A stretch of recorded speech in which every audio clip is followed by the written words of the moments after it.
ஒரு evening mini vlog பார்க்கலாமா?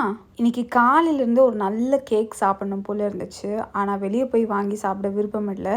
So evening வீட்லேயே ஒரு ஹெல்தி வெர்ஷன் கேக் செய்யலாம் அப்படின்னு பிளான் பண்ணேன். அதுக்கு முன்னாடி ஒரு ஃபீடிங் ட்ரெஸ் பார்சல் வந்துருந்துச்சு. ஓப்பன் பண்ணி பார்த்தா I was really impressed with the fabric and the colour. How cute colour காம்பினேஷன்ஸில் ஃபேப்ரிக்மே சூப்பர் சாஃப்டாக இருந்துச்சு. இந்த சம்மருக்கு பர்ஃபெக்ட் டு வேராக இருக்கும். என்னோட டாப் 5 ப்ரெக்னன்சி ஸ்டைலிங் வீடியோவில் இந்த 2 ட்ரெஸ்ஸை நான் ஸ்டைல் பண்ணி போட்டிருப்பேன், செக் பண்ணி பாருங்கள். இப்போ வாங்க கேக் எப்படி செய்யலான்னு பார்க்கலாம். ஃபர்ஸ்ட் ஒரு பனானா, ஒரு எக் அண்ட் சுகர் போட்டு பீட் பண்ணி எடுத்துக்கோங்க. நான் இந்த கேக்கு 2 டைப் ஆஃப் ஃப்ளார் எடுத்திருக்கேன். ஒன்று கோதுமை மாவு, இன்னொன்று சத்து மாவு. இந்த மிக்சர் கூட பால் சேர்த்து நல்லா விஸ்க் பண்ணி எடுத்துக்கோங்க.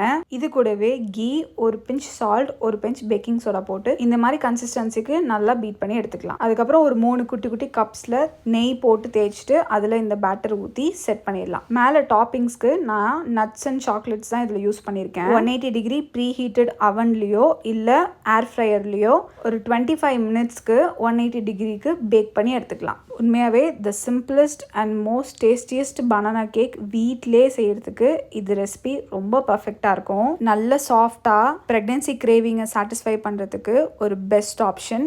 கில்ட் ஃப்ரீயாக நல்லா சாப்பிடலாம். ட்ரை பண்ணி பாருங்கள், நிச்சயமாக டிசப்பாயிண்ட் ஆக மாட்டீங்க.